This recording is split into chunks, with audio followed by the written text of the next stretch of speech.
Special 40-ൽ നമുക്ക് actually business, accounting, income tax, ERP software ഇതെല്ലാം provide ചെയ്യുന്നുണ്ട്.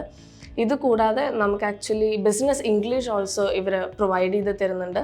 ഇതിൻ്റെ ഇമ്പോർട്ടൻസ് എന്താണെന്ന് വെച്ചാൽ ബേസിക്കലി നമ്മളൊരു കോർപ്പറേറ്റ് ഫീൽഡിലേക്ക് ചെല്ലുമ്പോൾ നമ്മുടെ സീനിയർ ക്ലയൻറ്റ്സ്, കൊളീഗ്സ് ഇവരോടൊക്കെ എങ്ങനെ സംസാരിക്കണം എന്നുള്ളത് തൊട്ട് നമുക്കൊരു മീറ്റിംഗ് എങ്ങനെ അറ്റൻഡ് ചെയ്യണം, ഒരു ഇമെയിൽ എങ്ങനെ ഡ്രാഫ്റ്റ് ചെയ്യണം എന്നുള്ളതെല്ലാം ആൻഡ് മോസ്റ്റ് ഇമ്പോർട്ടൻ്റ്ലി ഒരു ഇൻ്റർവ്യൂ എങ്ങനെ അറ്റൻഡ് ചെയ്യണം എന്ന് വരെ നമുക്കിവർ വേർഡ് ബൈ വേർഡ് നമുക്ക് പഠിപ്പിച്ച് തരുന്നുണ്ട്. സ്പെഷ്യൽ 40 ഇമ്പോർട്ടൻ്റ് ആണോ എന്ന് ചോദിച്ചു കഴിഞ്ഞാൽ നമ്മൾ ACCA or any professional papers or BCom ചെയ്യുമ്പോൾ നമുക്ക് അവർ തിയറി ആസ്പെക്റ്റിൽ മാത്രമാണ് ക്ലാസ്സസ് എടുക്കുന്നത്. സബ്ജക്റ്റീവ് നോളജ് ആണ് നമുക്ക് കൂടുതൽ തരുന്നത്. പക്ഷേ ഒരു പ്രാക്ടിക്കൽ വേൾഡിലേക്ക് വരുമ്പോൾ എങ്ങനെ ചെയ്യണം, എന്ത് ചെയ്യണം എന്നൊന്നും ആരും നമ്മളെ പ്രിപ്പയർ ചെയ്ത് വിടുന്നില്ല.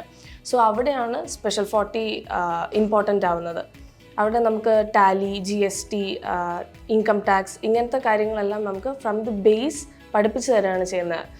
റിയൽ ടൈം ബിൽസ് വെച്ച് നമുക്ക് പഠിപ്പിച്ചു തരികയാണ് ചെയ്യുന്നത്. ഇതൊന്നും നമുക്കൊരു പ്രൊഫഷണൽ പേപ്പേഴ്സിലോ BComലോ ഒന്നും കിട്ടുന്നില്ല.